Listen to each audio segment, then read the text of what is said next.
All right, guys, what up? Here I am, Emily Schromm. How are you? Hey, Eliot. I'm great. How are you? Thanks. I was just saying, you're this might not air during COVID, or who knows how long COVID's going to last, but you're the first one that showed up during COVID, so I greatly appreciate it. Well, I think that's crazy because now more than ever, I need good conversation. So I'm showing up for sure.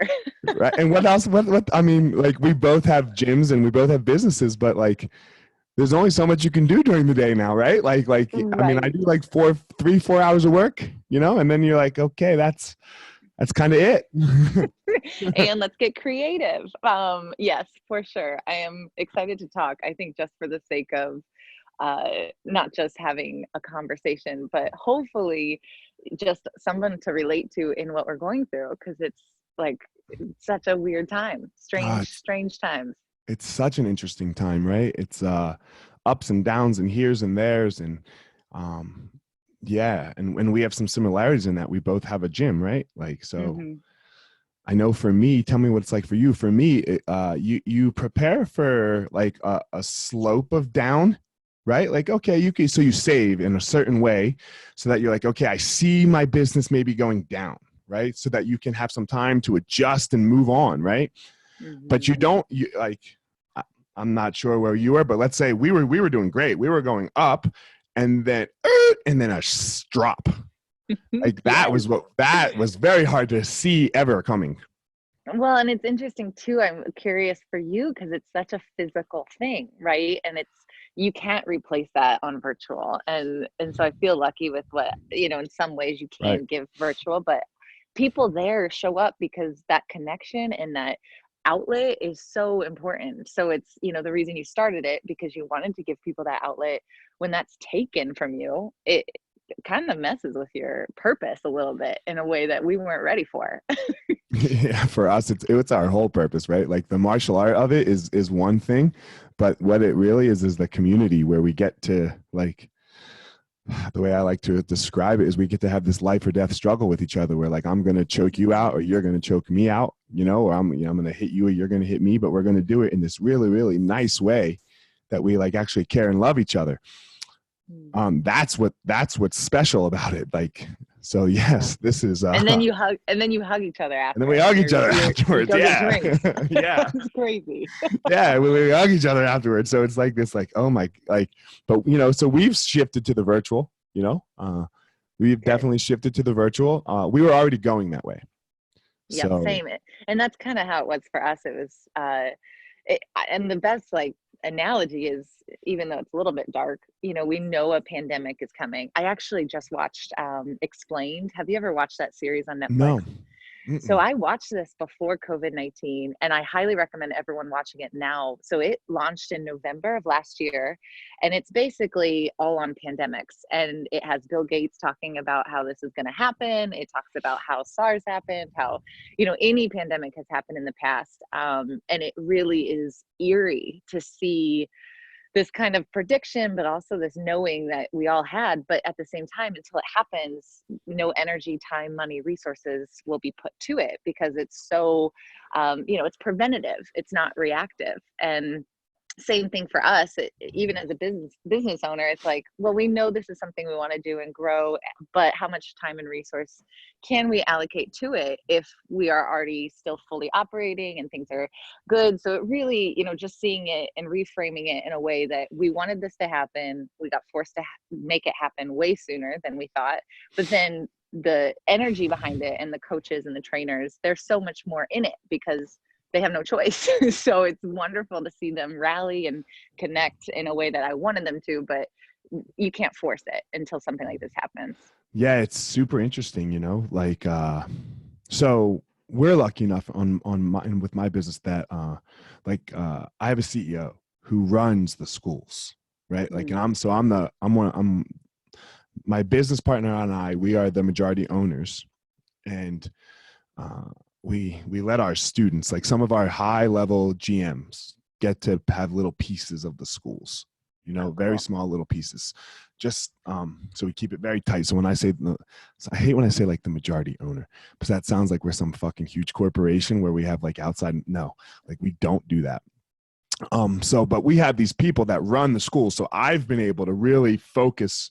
I just get to do what I want every day, like podcast or, or this online thing. So I've been able to focus on that where it didn't take away from, like the running of the schools, because I just teach classes. So, That's so great. You're doing what you love. And I think that that's the aim, the goal for all of us is like, how can we find exactly what we're good at and then also get paid for it and make change with it. So I love that. That's yeah, great. it sounds like you are too, because we were just when we were talking before the show, one of the things that you said was like, when you had to close your gym, you like went to California. You have this beautiful background setting. No one's had Oh, such a nice setting as you either on my it's podcast. so So amazing. so it sounds like you're really in touch with this what you love thing, like Mhm. your inner peace a little bit, like where did Yeah. a lot of times we have to break for that to realize this. How did you come to this realization? Well, I think uh, our outside world reflects our inside world. And I think sometimes we work through a lot of inner things to get to that point, because whether it's we don't feel like we deserve it, or we are in the cycle of doing things so much that we don't even know how to kind of receive, right? Because we are giving so much of ourselves. And I've been in the world of giving as much as I can to as many people as possible, for so long. And I realized last year that I was kind of on the hamster wheel, and not that the hamster wheel was bad. It still had great purpose. It still was changing a lot of lives. But what maybe my ego got too involved, and maybe I had too many expectations of what these things that I was creating, whether it was the backpack company or the gym, everything that I created kind of got tied up into what it should look like, right? Like I had this idea in my mind of what it should look like and what it should do and where I was going. And I think as much as goals and visions and, as a business owner, especially as kind of foreseeing where you do want to go, it is important. But I got way too tied up in that I lost kind of the art of creating. And I just really had to spend all last year going through and dissecting, what do I like? What do I not like? What feels good? What doesn't feel good? And it really truly was this test run for myself to say, if I do that, if I just follow what feels good, can I still be successful? Can I still create the life that I've been so desperate for? But clearly, the way I was doing it was just leaving me frustrated and burnout, and I wasn't enjoying every single day. I was enjoying the work, knowing it was going to get me somewhere, because I love to work. That's just who I am. But I also started to realize that, oh my gosh, I am doing this for the wrong reasons. And it just, let me test run with myself. Can I just do what feels good while also still working hard and having best of intentions, and see where I end up? And it's just this garden that I'm in. I know if you can't see it, it's just this beautiful, like I call it my little Empress garden, but it just feels like the best representation and reminder for me that like I can truly follow what feels good and say no to things, set boundaries, take space, create space, and you are going to be rewarded for that in ways that it's really hard to understand until you experience it. But like you said, I feel like I'm on vacation every day, and I feel so grateful for that.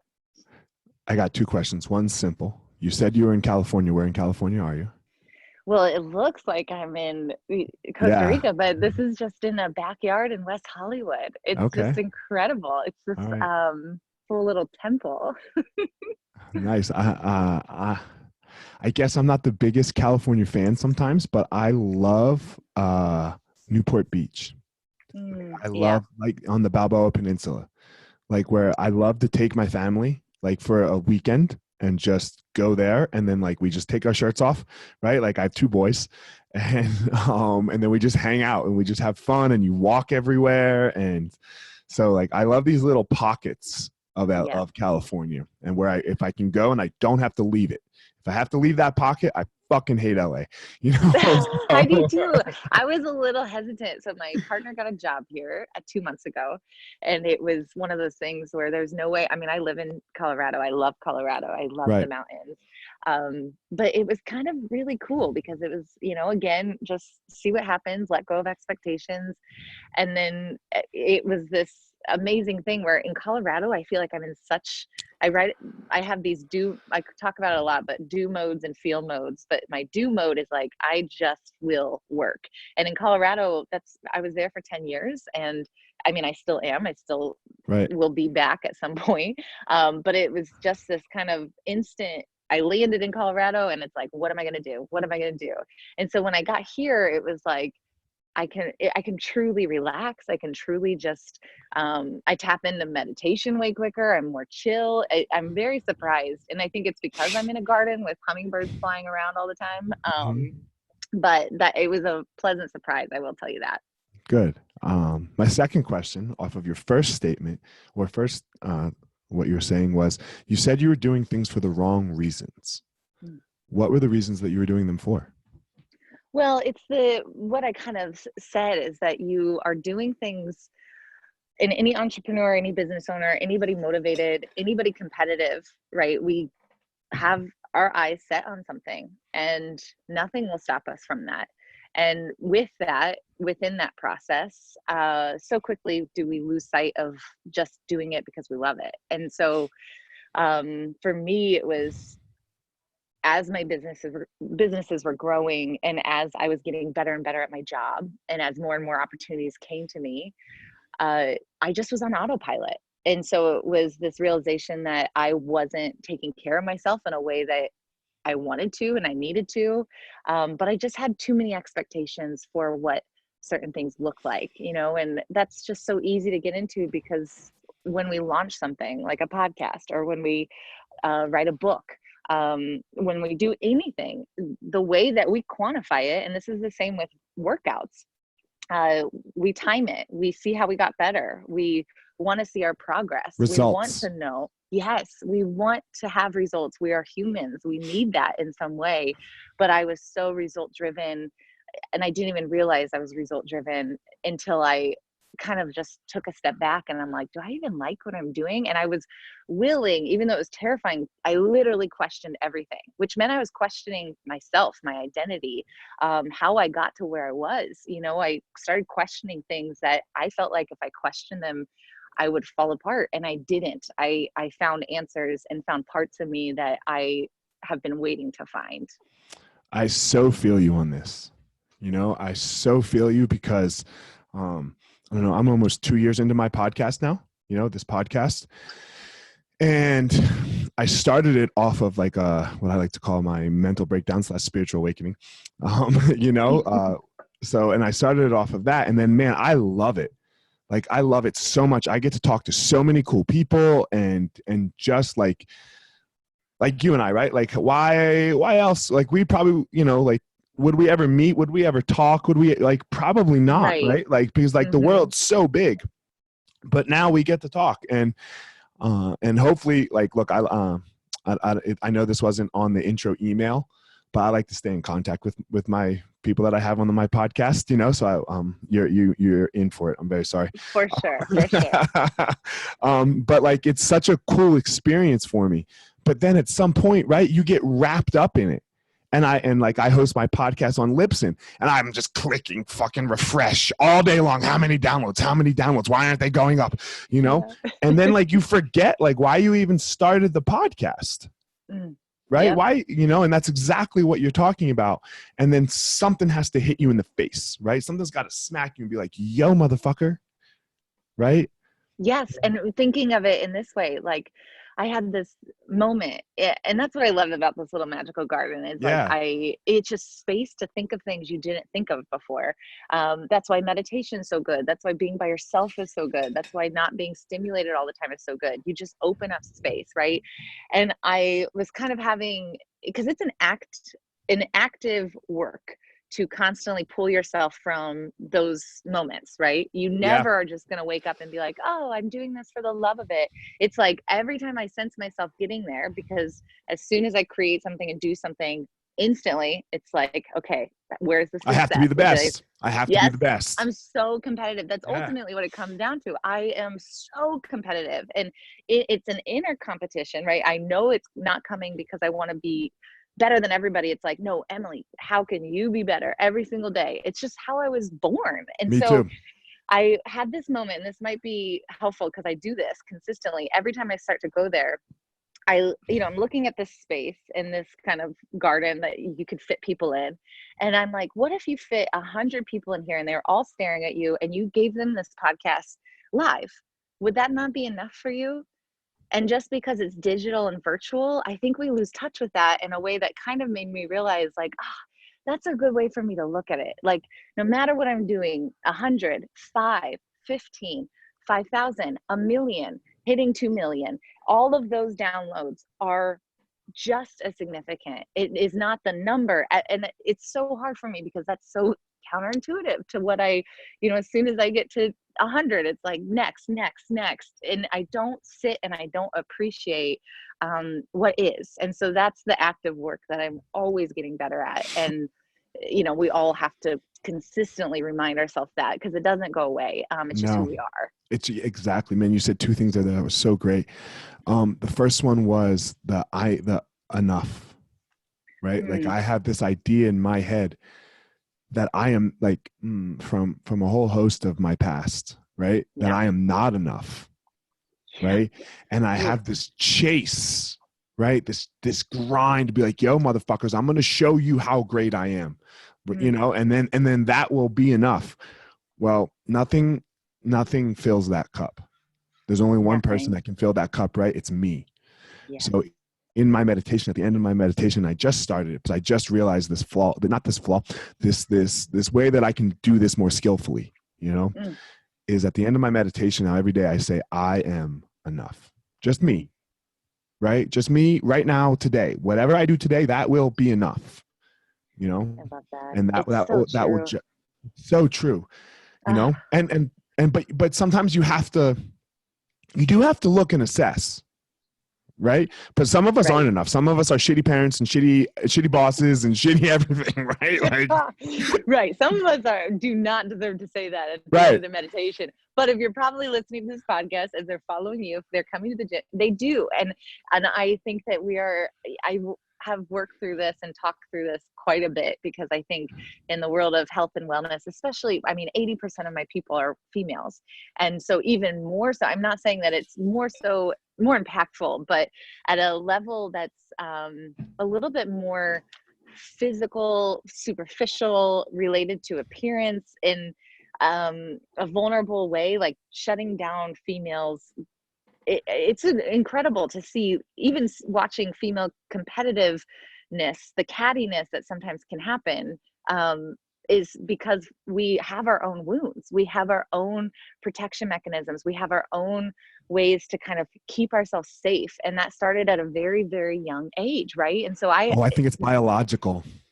oh, you do? I Ah, think it's a little biological, right? Because you have to look, I don't mean to cut you off, but I think a lot of please it goes do. down to just the DNA of men and women, right? Like Mm, you guys have, like, if we go back to when we all were living in tribes, right? Like, and yep, we went out and hunted, and you guys stayed home with the babies, right? Because you bore them, and there was no formula. Like, the only way that baby ate was the mom or for the sure. female, right? Yep. So in our DNA, and we know that DNA gets passed down, right? And Hmm. like the traumas and the psychological experiences get passed down, right? So for so long and for so much of human history, like, because we can only see now, right? Like, you are in this world today, but 100 years ago the world was so different, right? And 200 years ago was even more different. And that time, that was it was like that way more than it is right now, right? It was For way sure. closer to that. So the cattiness between you is you guys needed people to protect you, right? Well, yeah. 200, Well, then, 300 years ago, right? for Like, sure.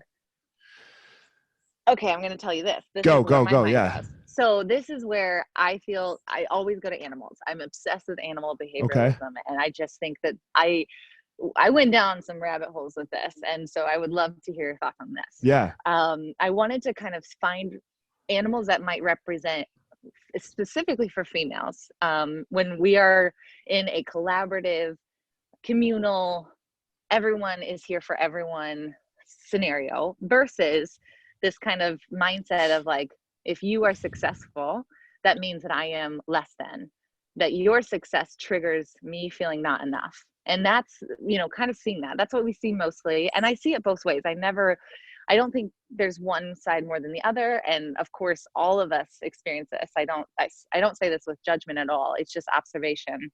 So I started to understand, okay, well, what animal might represent both scenarios? And lions, absolutely, especially when there has not been a drought. Lionesses specifically really represent this all for one mentality. So they have cubs, they share cubs, they don't care as much, right? They're Right. all in Right. it together. And then on the opposite side, you have something like wolves, and where there is an alpha male and an alpha female. And the alpha females, I mean, it is ruthless when they turn it on to figure out who is going to be the alpha female. It is awful. I mean, they will eat each other's parts off in order to get to the point where once they're the alpha female, there's peace, right? But there is these kind of divides. And so I saw it because I'm like, well, what does that mean? What are the two environments that are either perpetuating community and collaboration or competition? And it's always either an abundance. So lions have an abundance of things. They have no worries. They can kind of all be in it together. They have this partnership. But wolves, if they're too big of a tribe, if they're too big of a pack, they are more likely to get picked off, right? They can only be so big. There's only so much that they can feed. And so it was kind of this aha moment for me personally, being like, okay, well, why, where, yes, I totally agree. Like there's definitely this nurturing sense, but in both scenarios, they're both females nurturing, producing, procreating. But then it is also the environment that when we live in, that we either choose to see the world as abundant and there's enough for everyone, and that we all are here to win, we all are enough, or we choose to see it as there's not enough for me, I'm not going to get what I need. We're totally saying the same thing. I think I just messed up in my explanation, maybe. No, I think Um, it was a good preface to give yeah. you, yeah. Yeah. Like, so I guess, all right, think of it in, I guess what I'm kind of saying is in like a relationship, a man and a woman, right? Like you're married and yada, yada. Right. So, and let's look at the worst end of that, cheating, right? Like if you're Yeah. going to cheat, men, us, we suck. Right, like we suck like we can be pieces of shit. Like there can literally be nothing. It could be like, oh, my head, I had too many drinks. And now look, I'm talking on the aggregate, I'm not talking on everybody, right? Like Yeah. sure, there are Right. women, We're like generalizing, right? And like you could just have like one too many drinks at a bar and a girl looks at you and says hi, and then boom, there you go. Right, like that could do it for men. Yep. Where women, that's not the case so much. Right? If you guys, for the most part, are going to step out on your spouse of your marriage, or union, whatever you're doing, it's because you have a need that's not getting met. Right? There's Yeah. like you're not your husband or your partner. Like I think maybe I'm not sure. I haven't talked to too many lesbians about this, but I'm not sure. So like your partner, I could answer for either, okay. probably. Okay. All right, good. Like your partner is most likely, it might not even be the physical, the emotional need. There's like is not happening for you. So you're looking for something somewhere else. Right. Yeah. Or we can be pieces of shit. Like we could have everything perfect. We could literally have just gotten laid last night. And now here we are at this bar and there's this good looking girl and I had too many drinks and I'm a kind of a piece of shit anyway, let's say. And boom, there I go. Where it's more primal, right? Yeah, it's more primal. And well, I will say jiu-jitsu coming into your studio was the first time I saw primal. Like I didn't really understand that, right? To me, I kind of lived in this, Sex at Dawn, right? That Yes. book. Yes. So when the first time I got approached with it and I was starting to read it, I'm kind of like, this, I can't even process this. Like I was so far away from seeing sexuality in that way, that because that's just how I was raised. It was how I was brought up. Like it was man woman together forever. Like my brain couldn't even cross that path. And so it was just so good for me to actually like start to understand. And the way I look at it, just because I do feel like there is so much as far as an actual body and then our tendencies, so kind of masculine energy and feminine energy, because I know a lot of males that probably have more feminine energy than masculine, and I know a lot of females that have way more masculine energy than feminine energy, right? So it's this, for me, I feel straight down the middle. I have always been very 50-50. So I see it from both ways, because I'm like, I totally get this impulse and this tendency, but usually, especially for females, when they are needing something emotionally, and this is for dating a female or dating a male, and obviously this is personal experience and observation, so please don't attack me if you So I'm going to disagree cut with you. this. I'm going to cut you off for a sec, just so I can get some understanding, and then you're going to go. Yes. Remember your point. You said you could probably answer for both sides, and you said my partner a couple times. Are you in a female So relationship right now?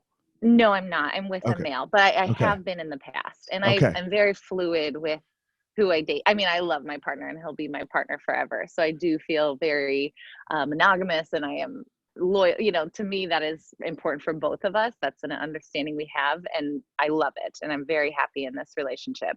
Okay. But I have dated many females in the past. And Okay. so for whatever reason, it's like this kind of observation for females, and I have actually been cheated on by two females in the Okay. past, Oh, yeah. where I was like, what the actual fuck? You know, like Right. I didn't realize that this was, it's almost, it actually is almost worse, because there is something that is missing in them, not necessarily that they're missing in their partner. And so I had to really work my head around that, being like, seriously, like I'm gonna get cheated on, you know, like this kind of ego of like, really? Did they cheat on you But with another female or a male? female.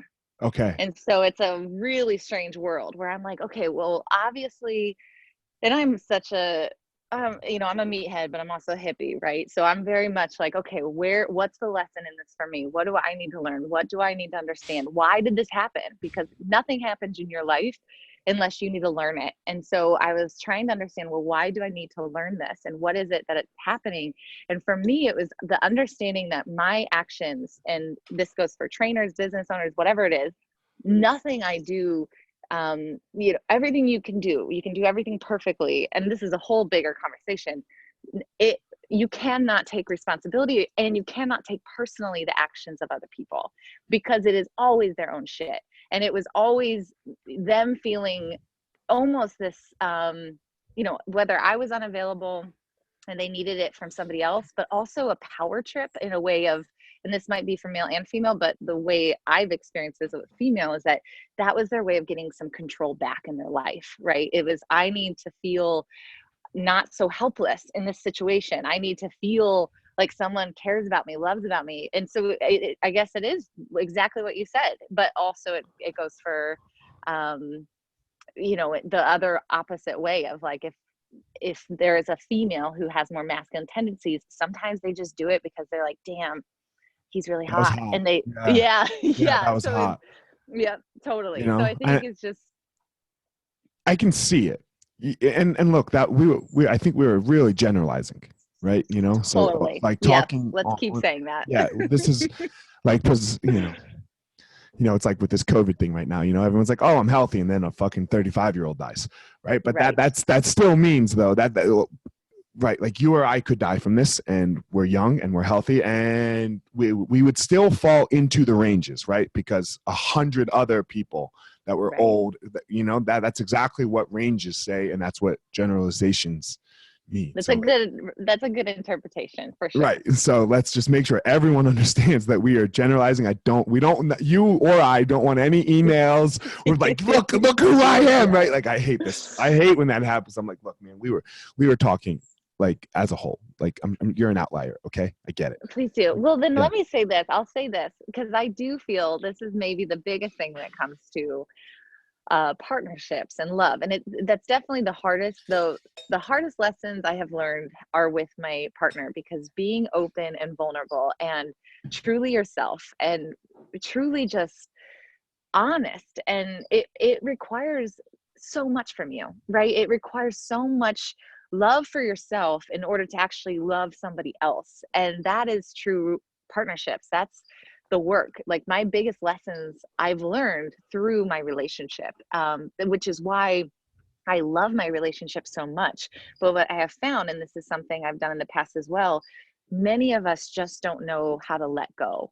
We stay in things way too long, and that is where things and hurts and dishonesty and distrust always kind of root from. Is that we are not being honest, and we're not being open, and we are not able to fully show ourselves to our partner.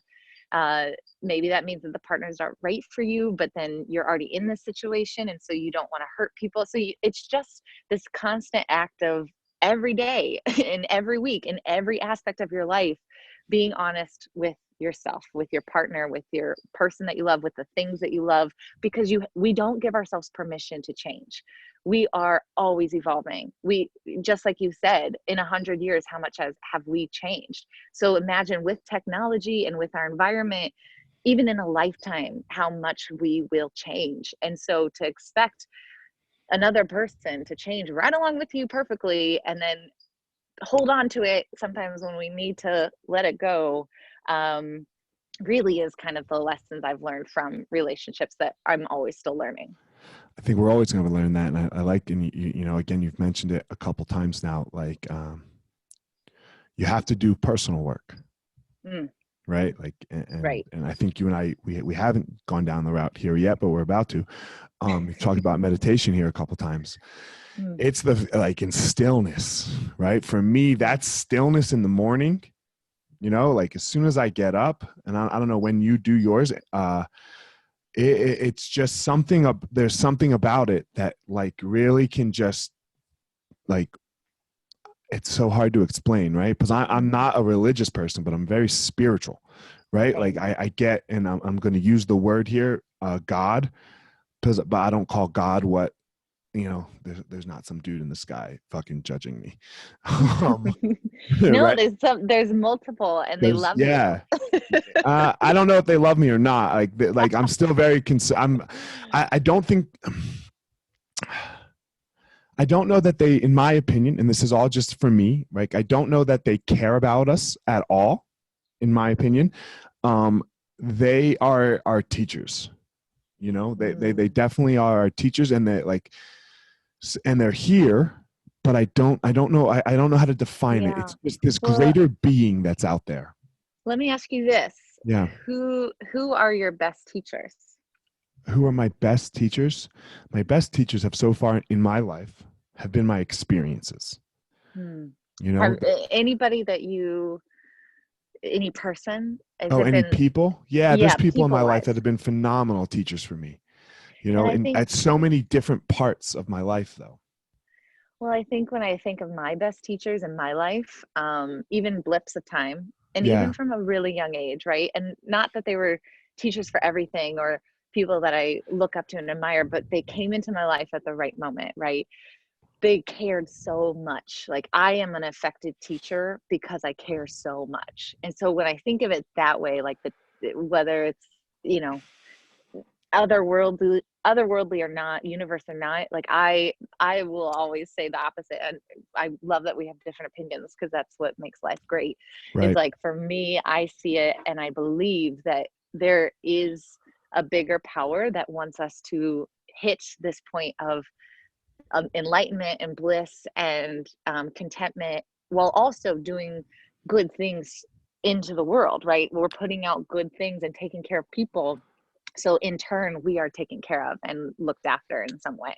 So I totally go down that rabbit hole with me personally, right? Because Mm, I've had an amazing life so far, even the bad parts of it, right? Because all of the bad parts have turned out so amazing, right? Like on the other side, yep.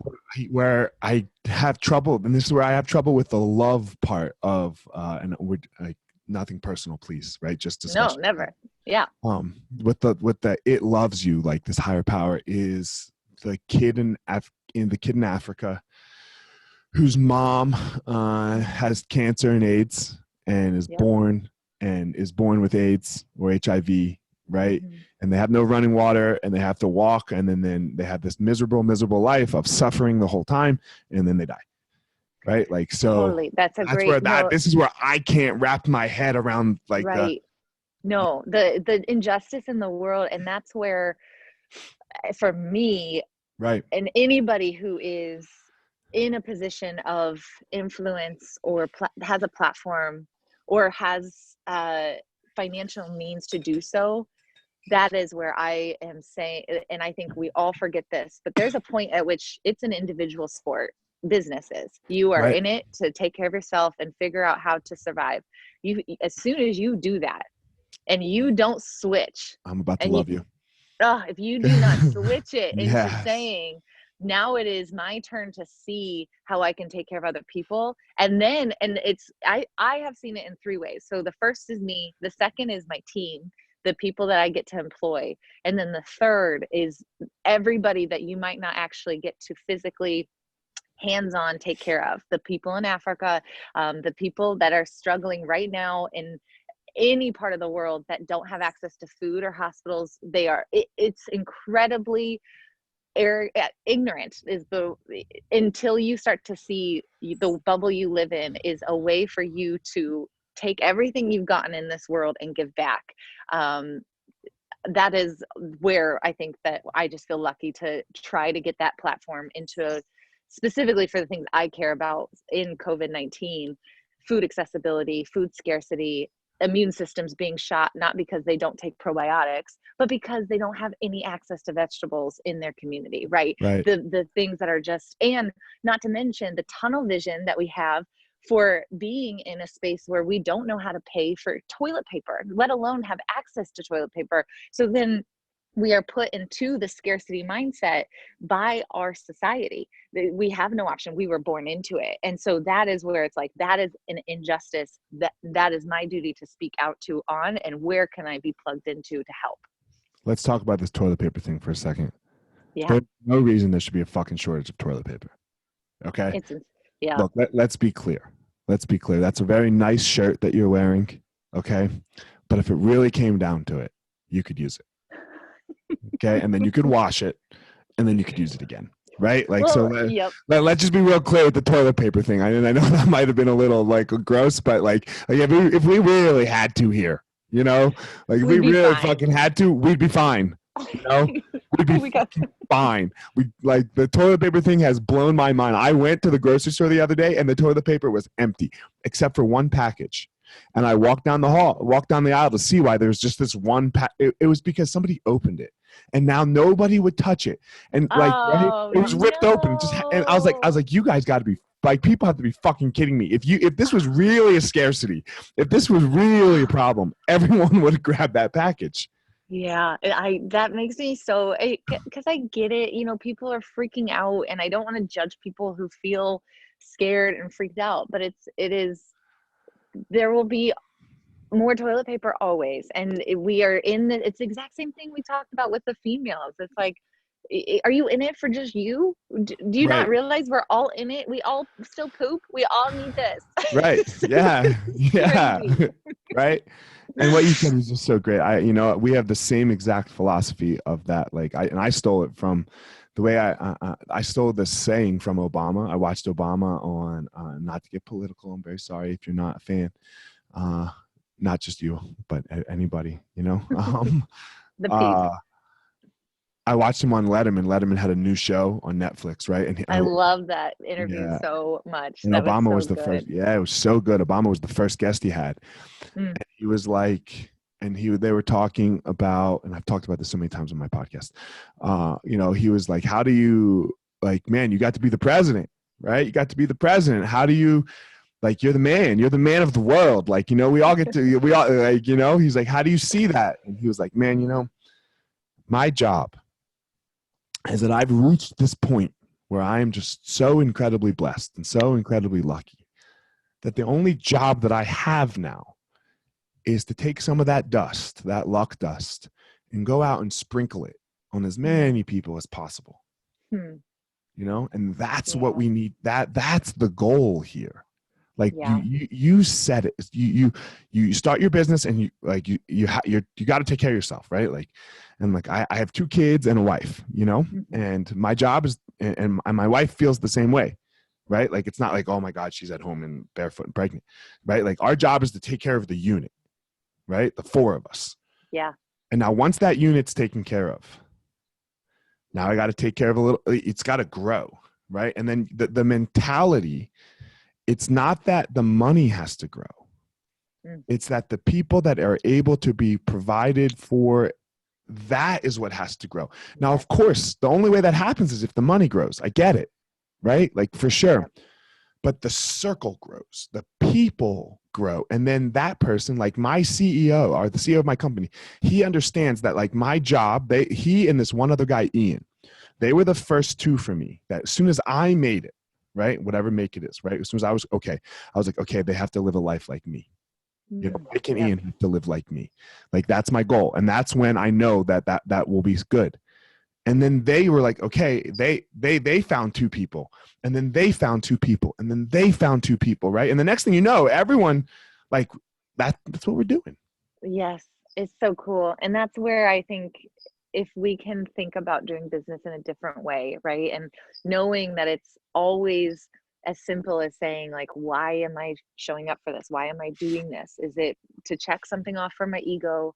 Or is it to just do what I love and take care of people? And the word that keeps coming to me is just understanding nurturing, right? We are here to nurture ourselves, and then in turn we can nurture other people. And so knowing, and I always say it about, like, the infinity circle, and keeping in mind, because it can get skewed the wrong way. We can become kind of masochists and give. And I was in that cycle for a while. I was like, no, I get stuck in it. Yep. Yes, I get stuck in it. Right. And I think that that's really normal. Like, none of us are naturally, especially maybe it's the personality of competitiveness as well.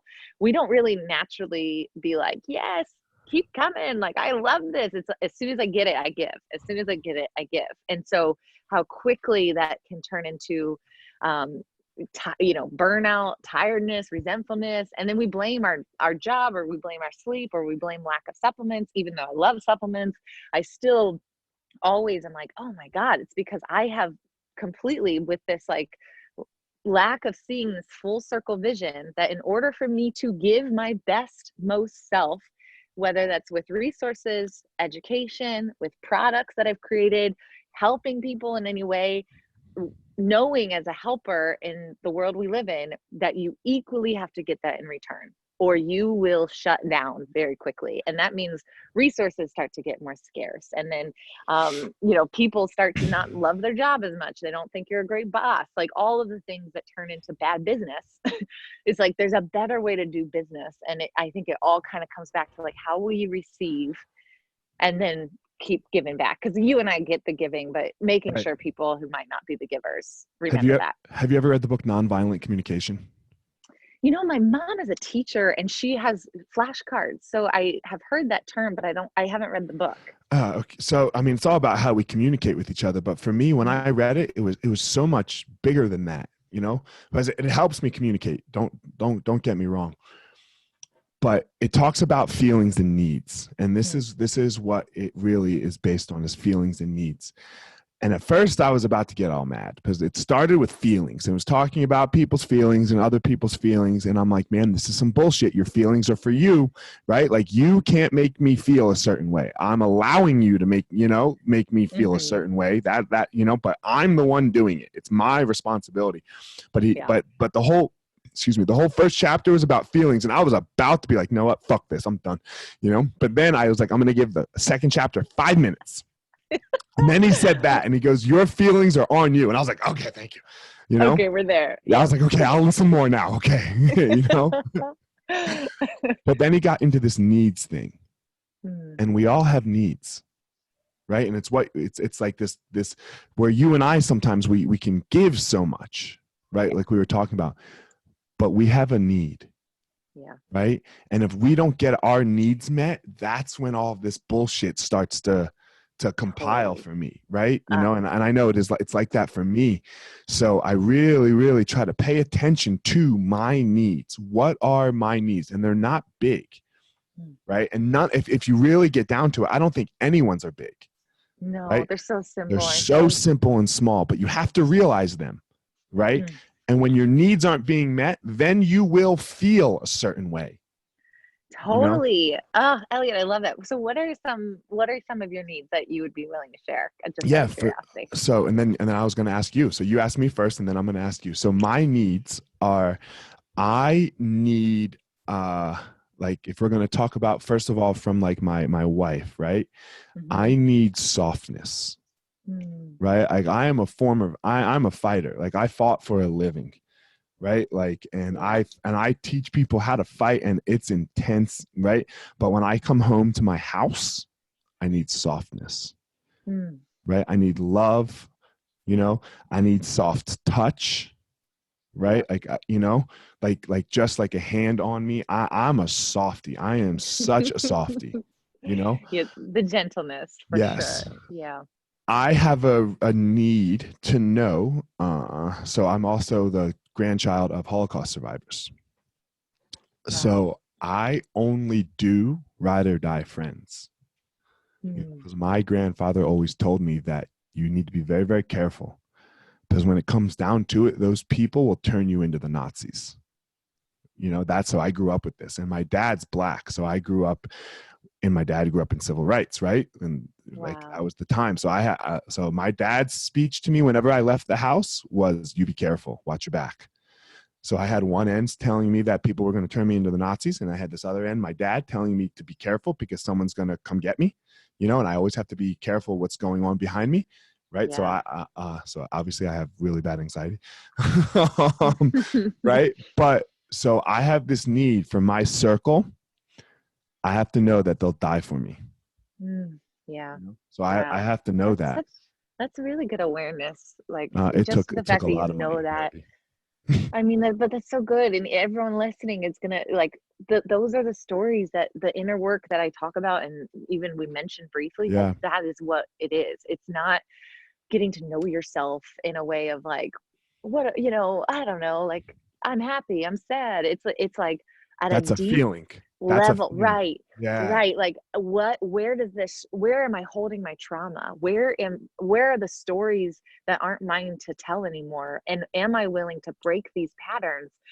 And it's deep, dark, shadow working work, but it Mm-hmm. is so important if you have that awareness, like you just said, this kind of inclination, this desire, um this longing. It really is for me this kind of like longing, like I know I am meant for more, and I've always felt that. And so what does that mean? It means not how big can I be in this world, it is how deep can I go into the depths of my soul, and that goes through lifetimes and generations and all of the shit. I mean, that's powerful for you Who to like, am I?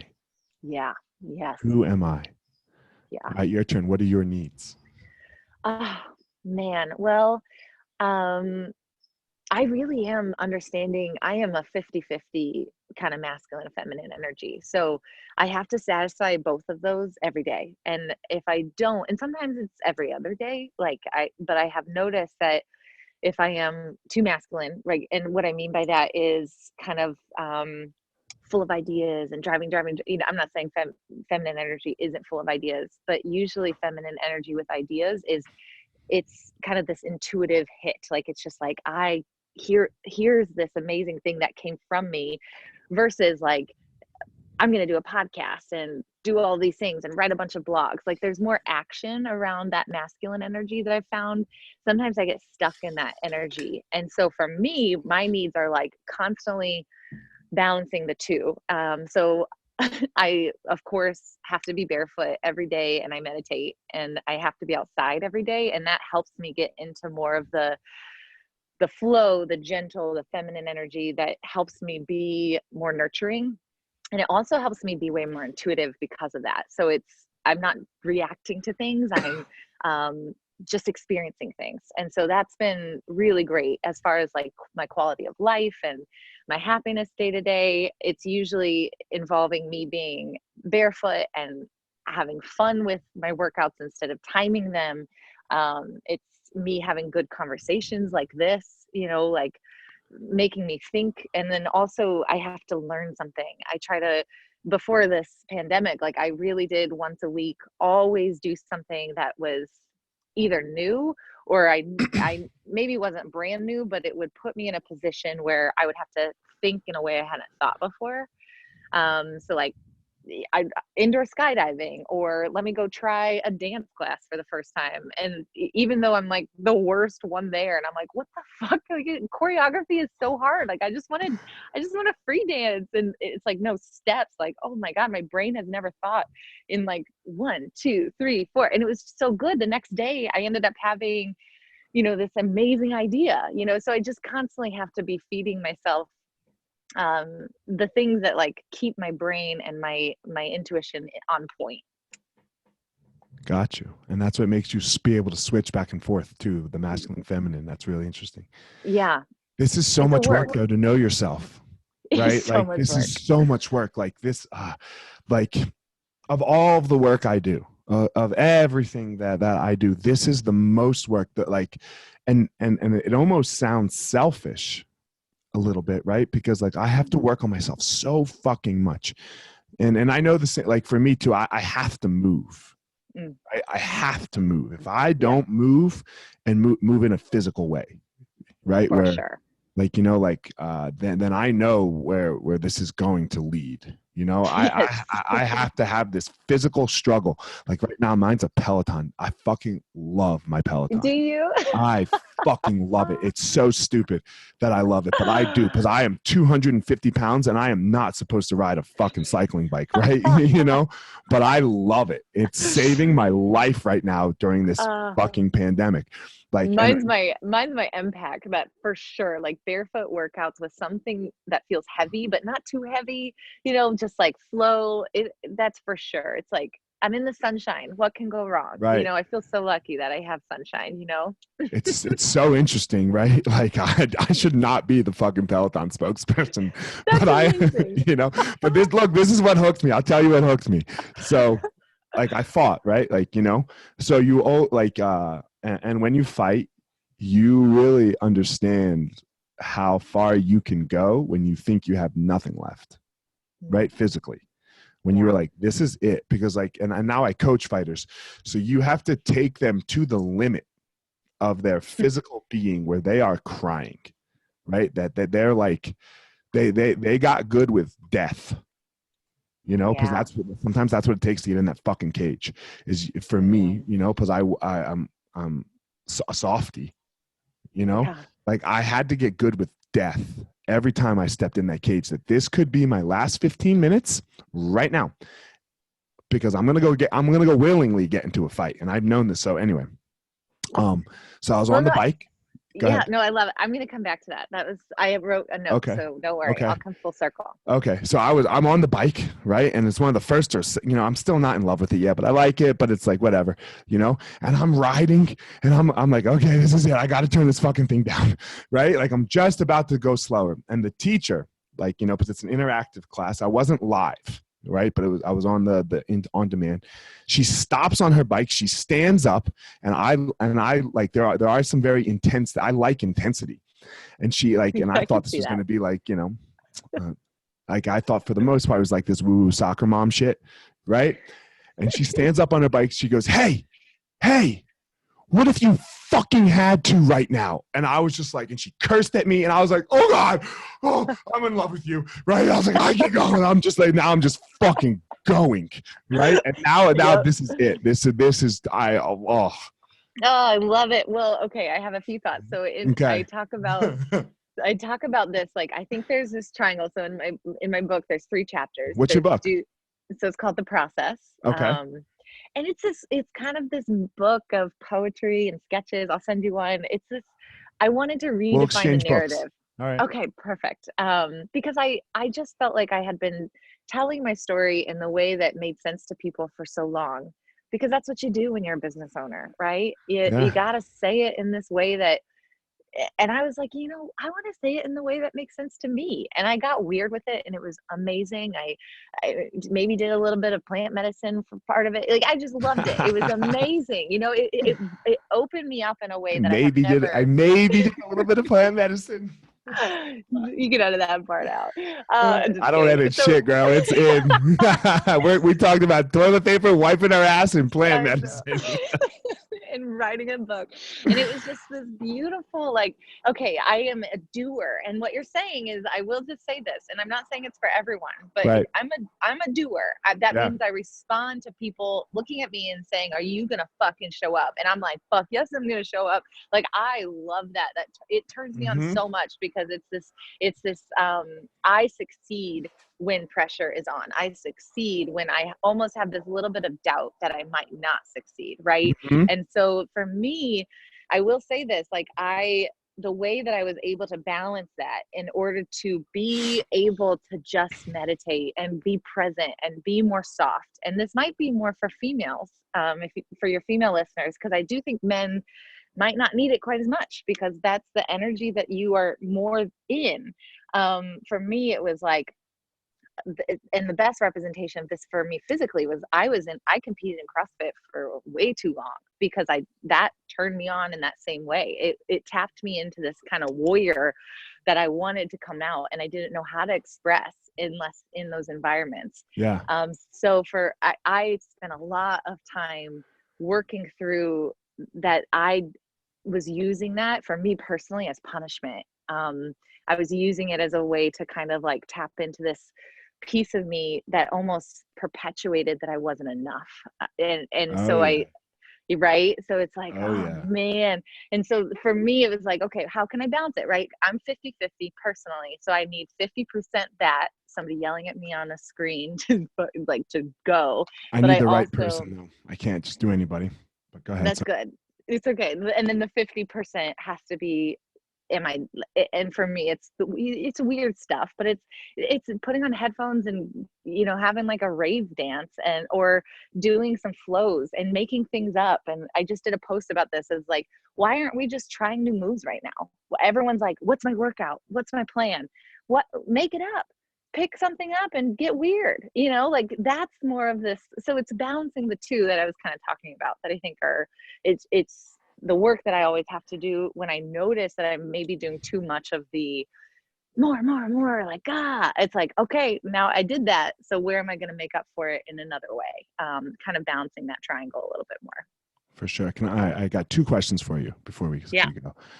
So you've talked a lot here about this 50-50, you're 50-50, masculine, feminine, right? Mm-hmm. And God, this gets us in so much trouble in the world right now, right? Because like, oh, that's not female traits, male traits, right? Like the politically correct. It drives me fucking insane. Why can't we just say it? Why, and it doesn't mean that one's good and one's bad. Like this, Right. Well, you're not, what's I the know. problem here?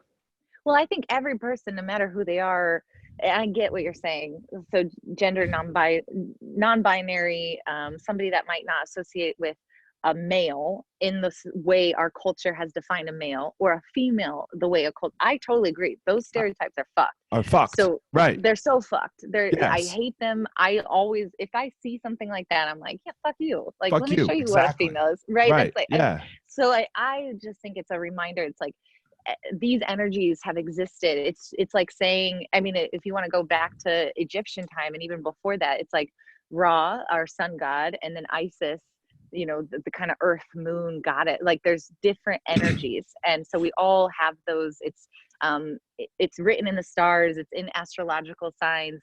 For me, my astrological reading actually shows the 50-50 split. And so it's kind of cool that you can start to learn. It's not do you have a penis or a vagina? It's not do you date a male or a female? It's not do you date maybe you were a male and now you are a female, and that's where you feel comfortable. That I don't care. You still have a split of masculine and feminine energy that is unique to you, and it's different for every single person. And I am just lucky that I learned that. It was around 18, 19 when I started to understand that maybe I actually wanted to date a female. And for me, I had to work through like, well, does that mean I'm gay? Does that mean I'm a lesbian? Does that mean I'm never going to date him? And so I had to work through that in a way that was actually really public, because I was on reality TV during it, that helped me understand that all of us have this own unique way of being. And the sooner we let go of the expectations for everything, it's just the world will be a better place. I agree with you. The only part of the binary conversation that I get really frustrated with is like the switching back and forth sometimes. Like, oh, I'm male today, tomorrow I'm going to be a flower. I guess I haven't seen that very much at all. Oh God, we have it all. I want to. So we live in one of our main schools is in Boulder, where it's like fucking hippie central, right? So a girl came in one time and she's like, "Well, I'm identifying as female today.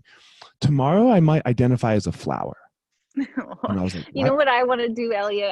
No, I'm like, I want to hug you, because your she's trying to find audio went herself. away. And Hey, oh, check. Can you hear me? Hello?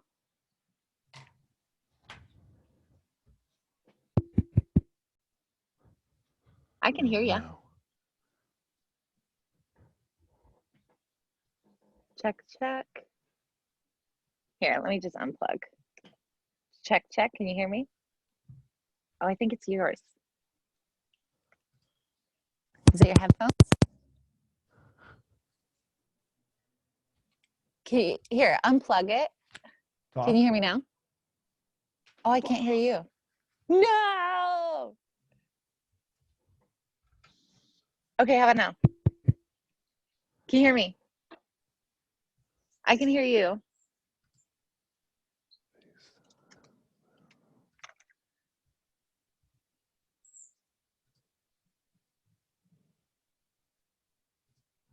I can hear you. Check.